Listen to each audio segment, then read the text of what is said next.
કાર્યક્રમ શરૂ કરતા પહેલા મહત્વની જાણકારી જમાવટ હવે એપ્લિકેશન પર હાજર છે તો તમે તમારા પ્લે સ્ટોરમાં કે iOS સ્ટોરમાં જઈને જમાવટની એપ્લિકેશન ડાઉનલોડ કરી શકો છો। ત્યાં તમે video, web story, photos, quiz, poles ઘણું બધું એકસાથે જોઈ શકો છો। શરૂઆત એનાલિસિસની કરીશું અને સૌથી પહેલો પ્રશ્ન જનતાને કરીશું કે આપણી જનતા જે ગમે ત્યારે આરામથી ઘેટું બની જાય છે એ નાગરિક ક્યારે બનશે। નમસ્કાર, આપની સાથે હું દેવાંશી।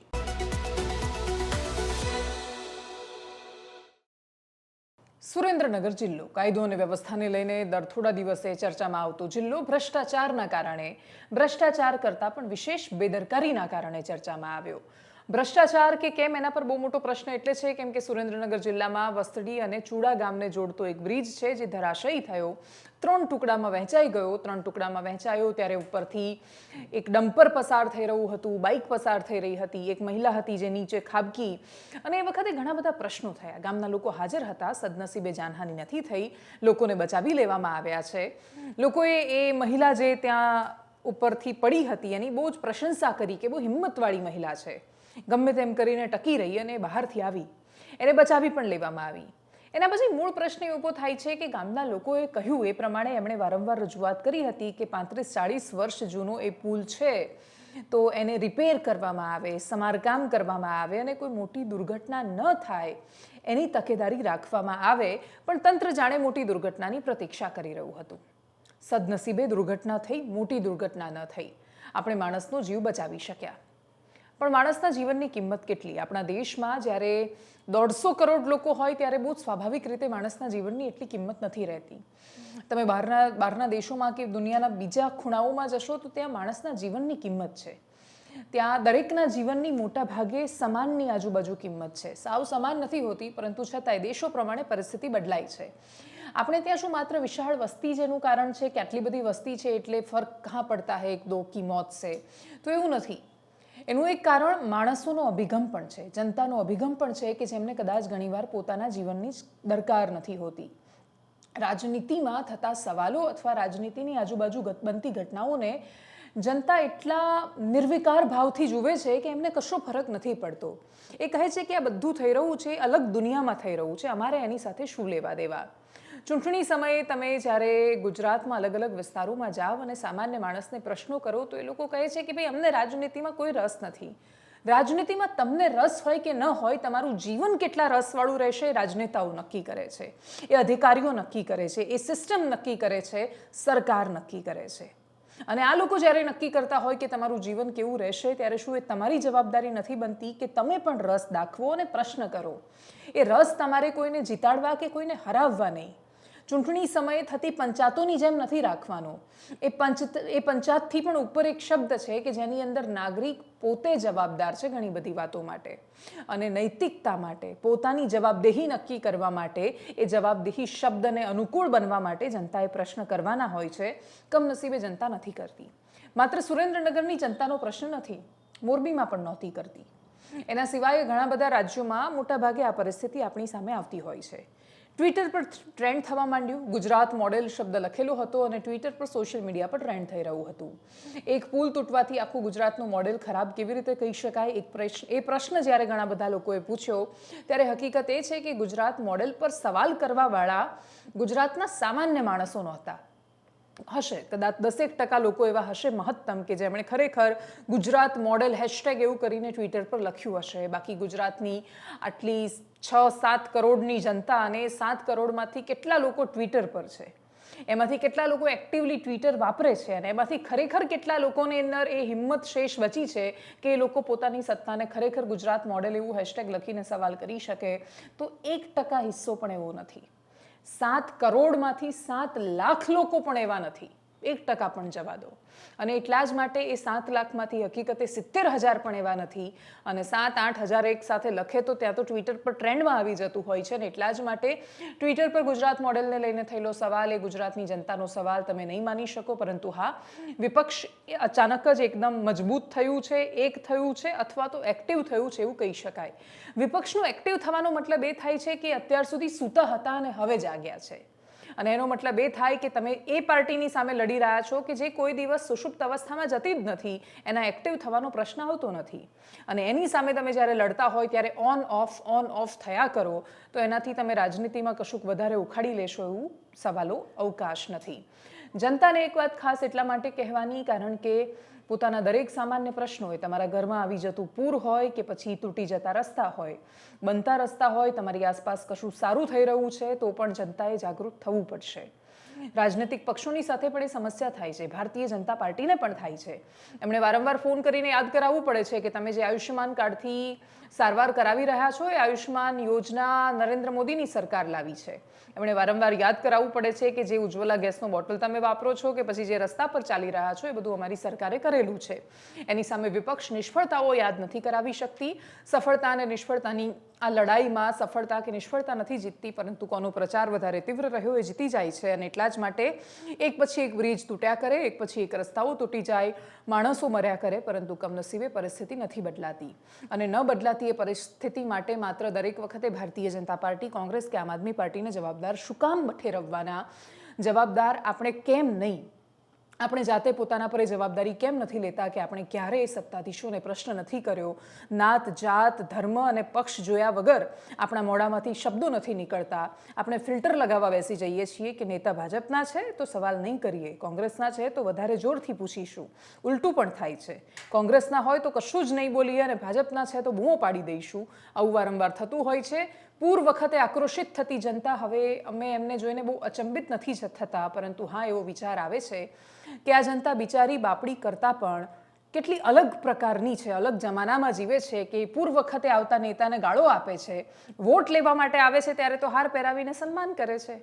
ફરી એકવાર બીજા નેતાનો વારો આજે નીકળવાનો હતો. સાંસદ મનસુખ વસાવા હતા, લોકોની વચ્ચે પહોંચ્યા. શું થયું જોઈ લઈએ.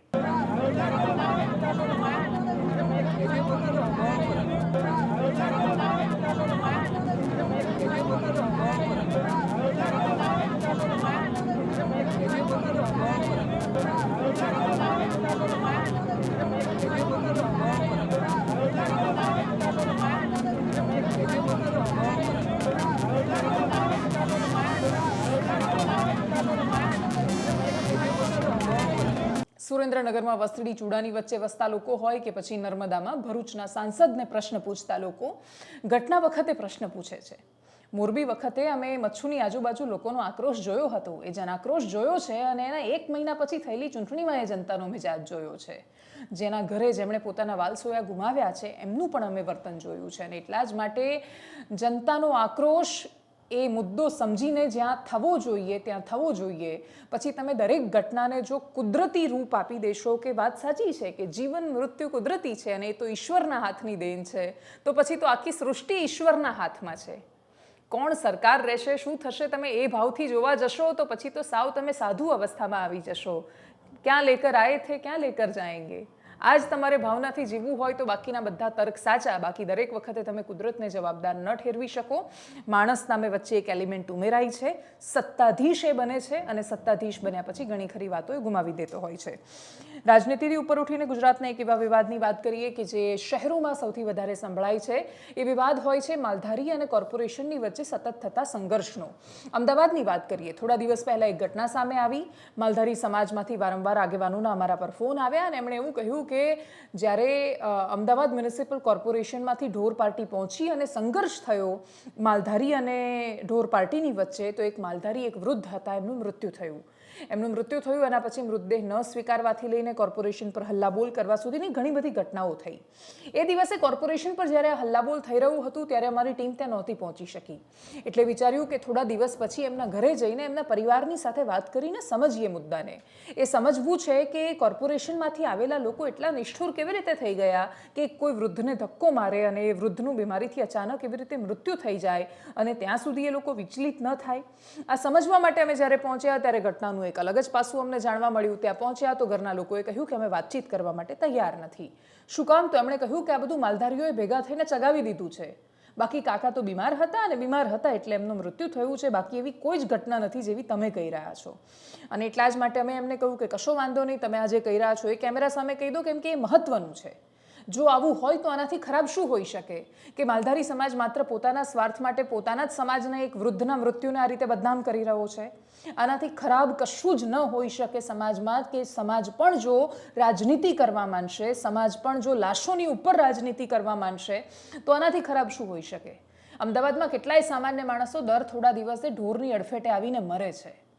એમના પરિવારો જ્યારે પ્રશ્નો કરે છે ત્યારે સમાજના એ આગેવાનોની પાસે જવાબ નથી હોતો કે કોના વાંકે એ મરી રહ્યા છે. દરેક વખતે તમે કોર્પોરેશન પર ટોપલો ઢોળીને છટકી જતા હો છો ત્યારે તમારી પાસે શું ક્યારેય એ વાતનો જવાબ હોય છે કે ગાંધીનગરમાં ઢોર પાર્ટીવાળા ગયા હતા ત્યારે દાતરડું લઈને હુમલો કરવા નીકળી હતી માલધારીની મહિલાઓ? એમને શું કામ કોઈએ ન રોકી? એનો કોઈની પાસે જવાબ નથી હોતો કે રબારી કોલોની નામે આખી વ્યવસ્થા બની, એની અંદર કોણે ઘણા બધા મકાન છે ભાડે આપી દીધા રહેવા માટે, કોણે એને આખી માણસ વસાહત કરી નાખી?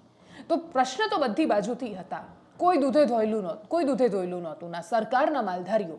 પણ એ બધાની વચ્ચે કોઈ વૃદ્ધના મૃત્યુનો આવી રીતે દુરુપયોગ કેવી રીતે હોઈ શકે? આ વાત જાણ્યા પછી અમે જે તે માલધારી આગેવાનનો પણ સંપર્ક કર્યો. એમણે કહ્યું કે પરિવારમાંથી એક વ્યક્તિ પોલીસ સાથે સંકળાયેલો છે અને એટલે જ એના પર દબાણ આવ્યું છે અને એટલા જ માટે પરિવારના લોકો આવું કહી રહ્યા છે. કોને સાચા માનવા? સ્વાભાવિક રીતે જ વૃદ્ધના પરિવારને વધારે સત્યની નજીક માનવા પડે, કેમ કે એમણે તો પોતાના જીવનનો એક વ્યક્તિ ગુમાવ્યો છે. તો પછી પ્રશ્ન એ થાય કે એમને પરિવારમાં દીકરો નથી, એમને 5 દીકરીઓ છે જે બધી પરણેલી છે, સાસરે ગયેલી છે. તો એ 5 દીકરીઓ આગલા દિવસે આવીને શું કામ એવું કહેતી હતી કે મારા પિતાનું આના કારણે મૃત્યુ થયું? જે લોકો આજે એવું કહી રહ્યા છે કે નહીં કશું જ જવાબદાર નથી, તો શું તમે સમાજના પ્રેશરમાં બોલી રહ્યા હતા? કોનું પ્રેશર વધારે, માલધારીનું કે પોલીસનું, એ ખબર નથી અમને. આ ઘટના યથાસ્થિતિ જે અમે જોઈએ તમારી સામે મૂકી રહ્યા છીએ અને એ પ્રશ્ન કરી રહ્યા છીએ કે જો સમાજ, પોલીસ, રાજકારણીઓ બધા જ સરખી રીતે સમાજને રાજકારણ બધું ભેગું કરી નાખશે તો સામાન્ય માણસ કોની પાસે જશે? ત્યાં શું જોયું સાંભળો. કે અમદાવાદનું એક વિસ્તાર જેનું નામ છે વાડજ, અને વાડજમાં માલધારી સોસાયટીમાં ગાયો પકડવા આવ્યા હતા. ગાયો પકડવા આવ્યા ત્યારે એક વૃદ્ધાનું અહીંયા મૃત્યુ થયું. ત્યારે એવું કહેવામાં આવ્યું, માલધારી સમાજ આખો ભેગો થઈ ગયો અને એવા આક્ષેપો કર્યા કે અમારે ત્યાં ગાય પકડવા આવ્યા એટલે એએમસીના લોકો અને અમારા દાદા જે છે જેમનું મૃત્યુ થયું છે એમના વચ્ચે ટસલ થઈ ગઈ અને એના કારણે એમને મોત આવી ગયું, એમને હાર્ટ એટેક આવી ગયો, કારણ કે એમની ગાય પકડીને ગયા હતા. લાંબુ બહુ ચાલ્યું, પોલીસ સ્ટેશનમાં ફરિયાદ થઈ, બધું જ થયું. પછી અમે થોડા દિવસ પછી અહીંયા આવ્યા, કારણ કે અહીંયા શોકનો માહોલ ને બધું હતું. આજે અમે અહીંયા એમના ઘરે આવ્યા છીએ. જામા દેસાઈ દાદાનું નામ છે, જે દાદા ગુજરી ગયા છે એમનું નામ જામા દેસાઈ, અને એમના ઘરે આવ્યા તો એમના પરિવારનું કંઈક અલગ જ કહેવું હતું. અમે જ્યારે ઘરે આવ્યા ત્યારે એમના પરિવારનું એવું કહેવું હતું કે એવું તો કંઈ થયું જ નથી. એમને તો ઓલરેડી હાર્ટ એટેક, હાર્ટની બીમારી હતી અને એટલે એમને હાર્ટ એટેક આવ્યો છે. અમે થોડા દિવસ પહેલાં ડૉક્ટરને બતાવવા ગયા હતા અને ડૉક્ટરે કહી દીધું હતું કે હાર્ટ નબળું છે, એના કારણે હાર્ટ એટેકનો આવવાની સંભાવનાઓ છે. એ દિવસે જોગાનું જોગ ગાય પકડવા આવ્યા અને હાર્ટ એટેક આવ્યો. એટલે અને ગાય પકડવા આવ્યા એને કંઈ લેવા દેવા નથી. એમને અહીંયા અમને શૂટ પણ નહોતા કરવા દેતા. અમે બહાર ઊભા રહી અને શૂટ કરીએ છીએ. આજે દાદાનું બેસણું છે. મોટી વાત એ છે કે માલધારી સમાજનું એવું કહેવું છે, એમના તો આક્ષેપ છે જ કે ગાય પકડવા આવ્યા અને ઝપાઝપી થઈ, એના કારણે જામાભાઈ દેસાઈનું મૃત્યુ થયું, એમને હાર્ટ એટેક આવ્યો. જ્યારે પરિવારવાળા એવું કહી રહ્યા છે કે દાદાને પહેલેથી હાર્ટની તકલીફ હતી એટલે હાર્ટ એટેક આવ્યો છે. હવે આમાં સાચું કોણ એ નથી ખબર પડતી, પણ પ્રાથમિક દ્રષ્ટિએ આપણે એવું માની લઈએ કે પરિવાર જ સાચું બોલતા હશે. પણ બીજો સવાલ ત્યાં થાય કે જો પરિવાર સાચું બોલે છે તો એ દિવસે જ્યારે મોટી સંખ્યામાં માલધારીઓ પોલીસ સ્ટેશન પાસે અને એએમસીની ઓફિસ પાસે ભેગા થયા હતા ત્યારે દાદાની 5 દીકરીઓ ત્યાં શું કરતી હતી? એ રોષે ભરાઈને એવું કહેતી હતી કે હવે ગાયો અમે આપી દઈશું તો અમને અમારા પિતા તમે પાછા આપશો કે નહીં આપો? કોના દબાણમાં આવીને આ લોકો બોલવા તૈયાર નથી એ મને નથી ખબર. અને જો માલધારી સમાજ આ ચગાવી રહ્યા છે, એમના કયા પ્રમાણે માલધારી સમાજ ચગાવી રહ્યા છે, તો પછી માલધારી સમાજને શું લાગે છે કે આવી કોઈ પણ વાતને જોડી અને ચગાવશે તો પછી એ સરકાર પર દબાણ ભરાઈ શકશે? અત્યારે બંને જ વસ્તુઓ અત્યારે ખબર નથી પડી રહી, કારણ કે પરિવારનો એંગલ કંઈક અલગ છે, માલધારી સમાજનો એંગલ કંઈક અલગ છે. પરિવાર માલધારી જ છે પણ એવું કહી રહ્યા છે કે માલધારી સમાજે વાત ચગાવી છે, વાતમાં કંઈ દમ નથી. કોણ કેટલું સાચું એ ખબર નથી. અત્યારે પરિવાર શોકમાં છે. અત્યારે બેસણું થયું છે દાદાનું અને અમે ઘરે જઈ અને પરિવાર સાથે વાત કરવાનો પ્રયાસ કર્યો, પણ એમના પરિવારજનો એવું કહી રહ્યા છે કે અમારે આ વાત અહીંયા દબાવી દેવી છે, અમારે મીડિયા આગળ કોઈ જ નિવેદન આપવું નથી. અમારા સમાજે જે કર્યું એ ભલે કર્યું, અમે એફઆઈઆર પણ આપી છે ને એમાં પણ એવું જ નિવેદન આપ્યું છે કે દાદાને હાર્ટની તકલીફ હતી એટલે એમને હાર્ટ એટેક આવ્યો છે, એને અને ગાયો પકડવા આવવાને કંઈ લેવા દેવા નથી. આગળ વાત સંક્ષિપ્તમાં રાજકારણની કરીએ, કોંગ્રેસની કરીએ. કોંગ્રેસમાંથી પ્રભારી મુકુલ વાસનિક અહીંયા આવેલા છે ગુજરાતમાં. શક્તિસિંહ ગોહિલ કોંગ્રેસના અધ્યક્ષ, એમનો પણ કાર્યક્રમ હતો. બનાસકાંઠામાં બાઇક રેલીનું આયોજન કરવામાં આવ્યું અને આ રેલીના આયોજનમાં કોંગ્રેસના નેતાઓ હુંકાર ભરી રહ્યા હતા. એમને પણ સાંભળીએ. ચૂંટણીઓની હારો હંમેશ ચાલતી હોય છે. પ્રશ્નો માટેની અમારી આ તૈયારી કહી શકો, મહેનત કહી શકો, અમારો પ્રયત્ન કહી શકો કે જેમાં લોક પ્રશ્નોને ઉજાગર કરીને એક જવાબદાર રચનાત્મક વિરોધ પક્ષ તરીકે લોકોનો અવાજ આ સરકાર અહંકારથી ચાલે છે એ સાંભળે અને એને ઉકેલે એ માટેનો કોંગ્રેસનો ગઢ કહેવાય છે. માહોલ અત્યારે જોવા મળે છે. ચોક્કસ માહોલ માનનીય મુકુલ વાસનિકજી ઉપસ્થિત છે. એમનું ખૂબ જ તાળીઓથી સ્વાગત ચાર કરીએ. ધારાસભ્યો જ્યારે મેં માત્ર 17 વિપક્ષના ચાર ઉપનેતા માનનીય શૈલેષભાઈ પરમાર ઉપસ્થિત છે. એમનું ખૂબ જ તાળીઓથી સ્વાગત કરીએ. 17 सितंबर को नर्मदा का पानी अचानक छोड़ दिया गया और उससे बहुत बड़ी तादाद में यहाँ पर तबाही हुई है. उसके लिए कौन जिम्मेदार है? जो जिम्मेदार है उनके खिलाफ में कार्रवाई होनी चाहिए.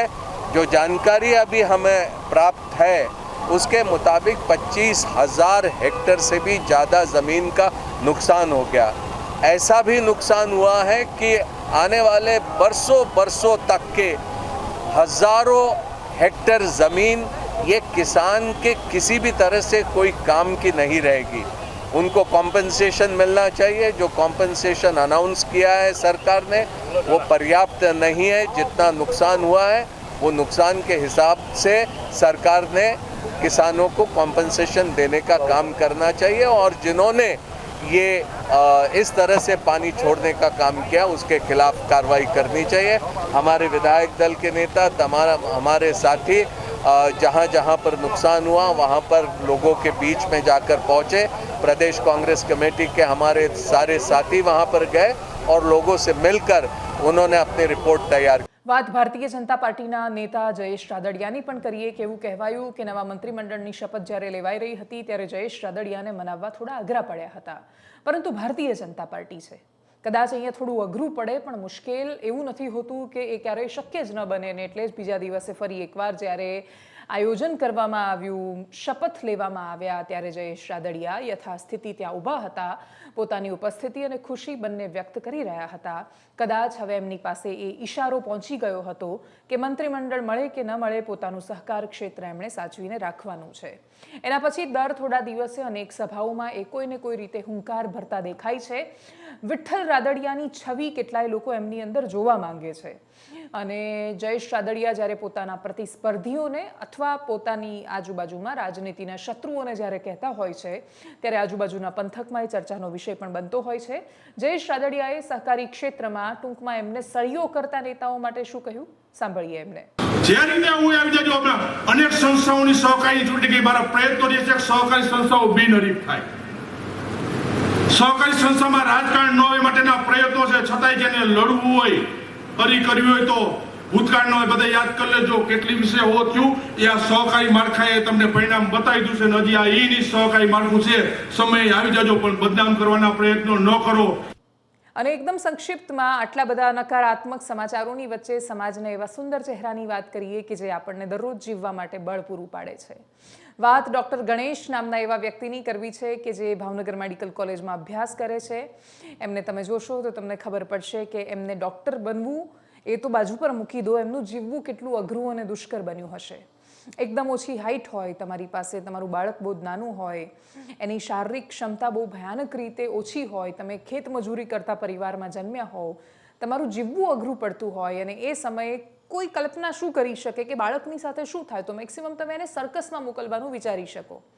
પણ એ બધાની વચ્ચે ગણેશને એના મા બાપે ભણાવ્યો. ગણેશ હોશિયાર હતો, એ ભણ્યા અને પછી 11-12માં જેમની સાથે ભણતા હતા એમને ભણાવનાર જે વ્યક્તિ હતા એ પણ અમારી ઓફિસ આવ્યા હતા. એમણે જ ડૉક્ટર ગણેશને બહુ મદદ કરી અને પછી ગણેશને મેડિકલમાં એડમિશન અપાવવામાં ખાસ એમનો ફાળો રહ્યો કેમ કે નીતિ નિયમો પ્રમાણે એ ડૉક્ટર માટે છેક સુધી એલિજિબલ બનશે કે કેમ એનો પ્રશ્ન હતો. પરંતુ ગણેશે એ કરીને બતાવ્યું છે જે શક્ય નથી. જ્યારે કોઈ તમને કહે આ દુનિયામાંથી કે આ તારાથી નહીં થાય, આ તારાથી નહીં થઈ શકે, અથવા તમે જાતે જ્યારે પરિસ્થિતિથી ઘેરાયેલા હોવ ખરાબ અને એવું વિચારો કે દુનિયામાં બધું ખરાબ મારી સાથે શું કામ થાય છે, એક નજર તમે ઉઠાવીને ડૉક્ટર ગણેશ પર કરજો. એ છોકરાની સામે જોજો, એના મા બાપને સાંભળજો. એક સમયે સર્કસવાળા લેવા આવ્યા અને સર્કસવાળાને પોતાનું બાળક આપવાની ના પાડી તો મારી નાખવાની ધમકી આપી હતી અને છતાંય એ ખેતમજૂરની કેટલી દ્રઢતા હશે, એનું કેટલું દ્રઢ મનોબળ હશે કે એમણે પોતાના બાળકને ભણાવ્યું અને એ બાળક ભણ્યું અને આજે ડૉક્ટર છે. તાઇવાનથી એક એવોર્ડ લઈને આવ્યા હતા અને પછી અમારી ઓફિસ આવ્યા. અમારી ઓફિસમાં જે સકારાત્મક ઉર્જાઓ ભરેલી હોય છે એ કદાચ આવા લોકો સતત અમારે ત્યાં આવતા હોય છે એના કારણે જ હોય છે. એ લોકોને જોયા પછી મનોબળ ઓટોમેટિક બહુ જ બમણું થઈ જતું હોય છે. એવું થાય છે કે શારીરિક ક્ષમતા ન હોવા છતાં જો વ્યક્તિ આટલું અદ્ભુત કરી શકે તો આપણી પાસે તો બધું જ છે, આખું શરીર છે, તો આપણે શું ન કરી શકીએ. સાંભળીએ સરસ મજાનો સંવાદ, એનો એક નાનકડો હિસ્સો. એ તમારે આખો સંવાદ જોવો હોય તો લવ યુ જિંદગી કરીને અમે એક સરસ મજાની સિરીઝ ચલાવીએ છીએ જેની અંદર આ પ્રકારના અલગ અલગ સકારાત્મક પાસાઓ ધરાવતી કહાનીઓ અમે તમારી સામે લઈને આવીએ છીએ, પીરસીએ છીએ કોન્ટેન્ટ. તો તમે લવ યુ જિંદગીના એપિસોડમાં જઈને જોઈ શકો છો. અત્યારે તો તમે એમાંથી એકદમ નાનો હિસ્સો સાંભળો. જી, આ ટ્રોફી તાઇવાન દ્વારા મને સન્માનિત કરવામાં આવેલ છે.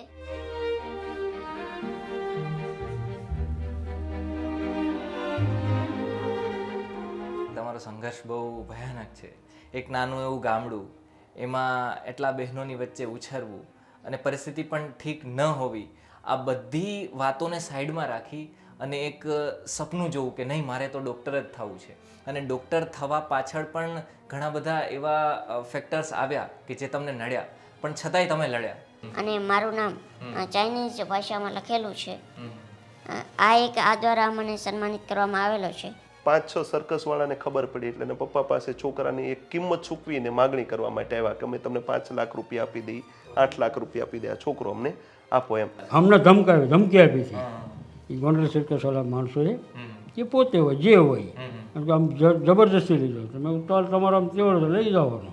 જે લોકોએ મને નાનામાં નાની એ મદદ કરી છે, નાનામાં નાની મદદથી લઈને મોટામાં મોટી મદદ સુધી જેણે મને મદદ કરી છે, એ બધા મારી સફળતાનો એક શ્રેય હું એને આપું છું.